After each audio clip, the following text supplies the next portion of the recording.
Halo Sobat Muda, kembali lagi di channel gue Perspektif Muda. Buat yang baru pertama kali datang di channel gue, perkenalin nama gue Felix. Gue sekarang adalah salah satu, ya bukan salah satu sih, pokoknya gue adalah seorang mahasiswa yang lagi belajar di salah satu kampus swasta di Indonesia. Dan sesuai perjanjian gue dengan kalian, di video Perspektif Hukum yang pertama gue ada singgung tentang sistem-sistem hukum apa saja sih yang diberlakukan di dunia. Dan gue mau bahas secara umum aja, nggak usah yang terlalu spesifik. Yang penting kalau bisa ditanya sistem hukum apa sih yang dipakai di Indo, di Amerika pakai sistem hukum apa, kalian ngerti gitu. Penjabarannya tuh kayak gimana aja, negara ini pakai apa dan lain sebagainya. Dan yang sistem hukum di dunia itu sebenarnya ada beberapa, tapi yang paling terkenal tuh adalah civil law and common law. Gue sempat singgung juga di video pertama. Negara kita, Indonesia, itu salah satu penganut civil law atau hukum Eropa kontinental. Jadi Eropa kan, pelunya dari situ aja lihat. Jadi banyak negara-negara yang pakai kayak Indonesia, negara-negara Eropa. Nah itu banyak banget tuh yang pakai civil law. Sementara untuk UK, Amerika lebih ke kayak jajahan ya Amerika, UK dan lain sebagainya, Inggris gitu. Pokoknya negara-negara di Eropa itu lebih memakai common law atau yang dikenal dengan Anglo-Saxon law. Nah, perbedaannya dan selain itu sebenarnya ada dua lagi, nanti gue juga akan jelasin, tapi gue akan jelasin dua yang minggu. Yang pertama civil law atau Eropa kontinental. Nah, ciri-ciri daripada Eropa kontinental atau sistem hukum civil law itu adalah yang pertama paling gampang, yang kalian paling sering ketemu kalau di Gramedia ke tempat hukum apa coba? Buku kan. Waduh, kak ini banyak banget masuk hukum. Mas ini banyak banget hukum. Dia ini hukum banyak banget ya belajarnya. Banyak kan yang ngomong gitu.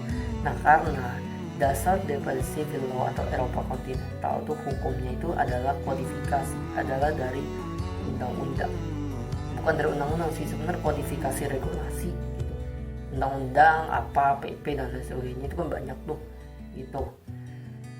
Jadi dia berdasar pada kodifikasi regulasi, kodifikasi undang-undang. Kodifikasi yang gue udah bilang apa coba? Kodifikasi itu dia adalah suatu uniting gitu loh. Jadi dia kalau misalnya contoh kodifikasi itu misalnya dia ada isinya apa aja, dan dia nggak ngurangin gitu loh. Dia nggak ngurangin, tapi ya dia masukin jadi satu dokumen hukum, jadi satu buku hukum, jadi satu regulasi hukum gitu. Kalau bedanya dari yang gue bilang waktu itu omnibus law tuh dia masukin, tapi nggak semua dia masukin. Jadi dia mengangkat, ibaratnya mengangkat mana-mana aja yang dia mau masukin, dia masukin, dan mana-mana aja yang dia nggak masukin. Kalau kodifikasi itu adalah penyatuan berbagai jenis, berbagai sumber hukum dia satuin, itu jadi bentuk suatu kodifikasi. Contohnya di dalam civil law atau hukum perdata kita kenal dengan ada ada buku 1, buku 2, buku 3, buku 4. Ada satu yang bahas tentang orang, ada yang bahas tentang perjanjian, ada bahas tentang daluarsa, ada bahas tentang barang juga, ada bahas di dalam situ juga ada misalnya dari hak lahir sampai kamu meninggal, dari hak pertama kamu lahir sampai nanti kamu dapat hak waris gitu kan. Ada perjanjiannya juga gimana, dan ada daluarsa juga bahas tentang barang, kepemilikan barang, kalau barang kamu di tangan orang gimana dan lain sebagainya. Pokoknya tentang itu semua digabungin jadilah suatu kodifikasi hukum gitu. Jadi lebih apa-apa berbasis pada si dokumen itu, pada si regulasi itu. Nah, jadi hakim di sini tuh tindakannya pasif. Lebih yang kayak gimana ya tindakannya tuh, yang kayak ya udah pasif gitu. Dia lebih utama, pokoknya utama di sini tuh kalau ditanya civil law ciri khasnya apa? Dokumen, kodifikasi regulasi. Jadi apa-apa tuh fokusnya si hakim tuh mana alat bukti, mana ini apakah berdasar sesuai dengan undang-undang, sesuai dengan aturan, apakah sesuai dengan aturan regulasi hukum, itu yang dilihat gitu. Jadi hakim lebih bertindak pasif, dia cuma nanya-nanya dan lain sebagainya, jadi lebih ke situ gitu.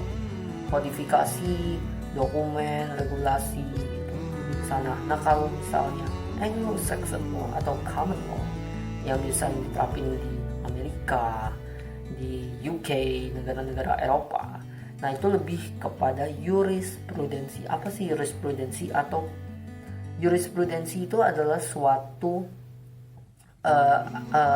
ketetapan atau hasil putusan sebelumnya yang dijadikan acuan. Kita juga pakai kok di Indonesia, ada jurisprudensi, ada doktrin, ada undang-undang, regulasi gitu kan. Tapi itu nggak jadi patokan utama. Nah kalau di sini itu jadi patokan utama gitu loh. Nah jadi apa-apa dilihat, oh putusan hakim sebelumnya menyatakan apa. Oh jadi kayaknya kasus ini mirip, apakah jadi sejalan, jadi oh dia pakai yang ini. Kecuali kalau putusannya benar-benar baru, nggak ada precedence atau putusan hakim sebelumnya, jadi dia yang pertama ya dia memutuskan. Nah nanti hakim selanjutnya milihnya atau ngadilinnya berdasarkan dilihat, oh udah ada jurisprudensinya, oh hakim terdahulu putusinnya di mana. Nah dia rancunya lebih ke sana, dia lihatnya lebih ke sana. Dan karena dia gak terpaku undang-undang, jadi kalau hakim yang kayak di Indonesia, di negara-negara civil law, Belanda gitu kan, itu lebih fokus di civil law kan, jadi apa-apa undang-undang, jadi dia nggak banyak, lebih pasif gitu. Nah kalau di sini, karena kalau misalnya dilihat jurisprudence, oh bener nggak sih jurisprudence apa-apa, dia lebih menggali dan hakimnya lebih aktif. Dan makanya di sini dikenal juga dengan istilah juri bukan JURI, juri ya, JURY, juri itu adalah masyarakat awam, dia datang gitu kan, dia lihat persidangan, lalu nanti yang ngadilin itu yang ngadilin tetap si majelis hakim itu. Nah tapi nanti yang memutuskan juga selain suara dari majelis itu ada suara dari masyarakat itu. Kalau gua nggak salah kurang lebih 1.500 orang. Nah mereka kenapa sebanyak itu? Supaya nggak ada bribery atau nggak ada penyuapan. Jadi lu mau nyuap 1.500 orang in freaking USD itu that is huge man. Jadi kayak ya udah, jadi dia nentuin satu suara, nah yang menang siapa gitu. Nah itu nanti dari situ dibentuk suatu jurisprudensi, dan ketetapan hakim sebelumnya itu menjadi unsur yang sangat penting di common law gitu. Dan di common law itu dikenal dengan kayak lebih ke arah dikenal juga dengan humanity rights-nya apa. Nah itu dia lebih berdasarkan apa yang dianut masyarakat dan lain sebagainya. Apalagi Amerika gitu kan, yang negara bebas liberal itu sangat condong kepada hal itu. Nah balik lagi ke civil law. Nah di civil law sebenarnya di common law juga ada sih, cuman nanti gue bedain dikit. Di civil law itu pembagiannya juga kita kenal dengan adanya hukum privat dan hukum publik. Nah, di Eropa kontinental atau civil law ini, hukum publik tuh kayak apa? Hukum publik tuh adalah suatu jenis hukum yang orientasinya atau urusannya itu adalah dengan publik, dengan negara, dengan masyarakat luas. Jadi urusannya bukan individu dengan individu, tapi secara luas. Contohnya misalnya ada urusan suatu masyarakat dengan masyarakat, negara dengan masyarakat gitu kan, badan hukum dengan apa, pokoknya urusannya publik gitu. Nah kalau privat di civil law itu lebih ke arah urusan keperdataan. Contohnya urusan satu orang dengan orang lain, A dengan B, dia ada buat perjanjian terus ada yang mencederai perjanjian itu. Kalau di perjanjian itu namanya one prestasi. Nah itu one prestasi, gua agak nyimpang dikit. One prestasi itu ketika lu buat suatu perjanjian, nah tapi abis itu tiba-tiba lu kayak nggak memenuhi perjanjian itu one prestasi. Itu nanti perjanjian itu bisa dianggap null and void, atau nggak pernah ada, atau yang nggak pernah ada perjanjian itu bisa batal gitu. Nah balik lagi di civil law itu hukum publik tuh gitu, pokoknya orientasinya yang ke masyarakat luas atau yang pokoknya urusan public area, public related with the public. Kalau perdata lebih ke urusan privat, perjanjian, terus ada lo misal melakukan perbuatan melawan hukum gitu kan, yang melanggar undang-undang, itu kan berkaitan dengan lu as a person, bukan dengan publik. Nah kalau bisa publik, nah itu bisa lari lagi tuh ke ranah publik. Nah jadi kalau per kasus kita harus lihat dia masuk ke ranah publik atau ranah privat. Nah kalau di Anglo-Saxon law secara publiknya masih more or less the same, but yang beda banget itu di privat. Nah kalau sebenarnya nggak beda banget sih, cuma agak cakupannya lebih beda. Kalau itu kan lebih fokus urusan keperdataan satu individu, seorang individu dengan individu lain.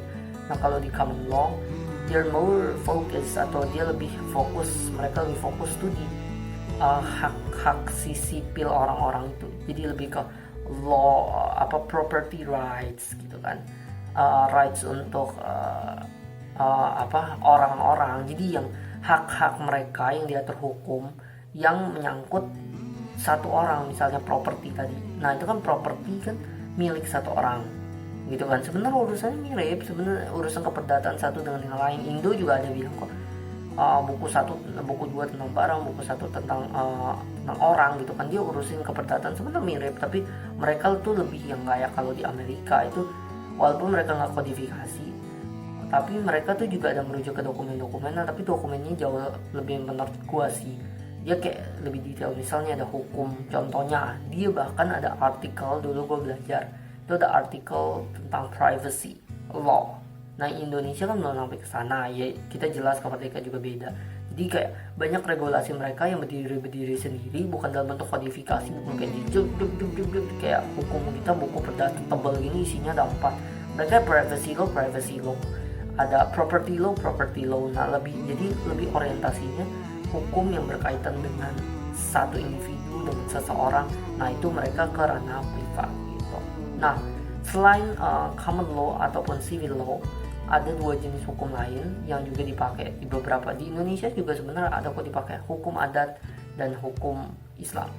Nah hukum adat kita bisa ditemuin kayak di Bali, ada adat-adat kan yang harus dijalani. Nah itu biasanya lebih ke arah turun-temurun, jadi mereka nggak berbasis yang kayak dokumen atau nggak berbasis jurisprudensi, siap lagi kan.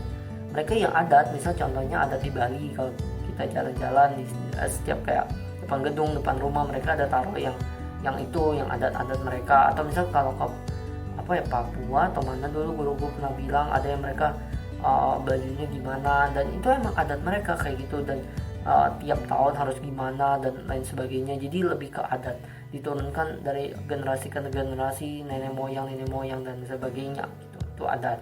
Nah kalau hukum Islam ya jelas Islam kan, jadi berdasarkan syariat Islam, berdasarkan pedoman-pedoman yang diajarkan di dalam Islam. Nah di dalam situ juga ada misalnya hukum syariah untuk perbankan, yang tidak boleh ada riba dan lain sebagainya. Jadi mereka berkaitan dengan harus berpedoman sesuai dengan prinsip-prinsip yang dianut di dalam hukum Islam gitu. Jadi itu sih secara singkat, sebenarnya secara umum gambaran tentang 4 sistem hukum yang berlaku di dunia: Anglo-Saxon law, common law, civil law Eropa kontinental, hukum Islam, hukum adat. Religious law itu hukum Islam, kalau hukum adat itu customary law.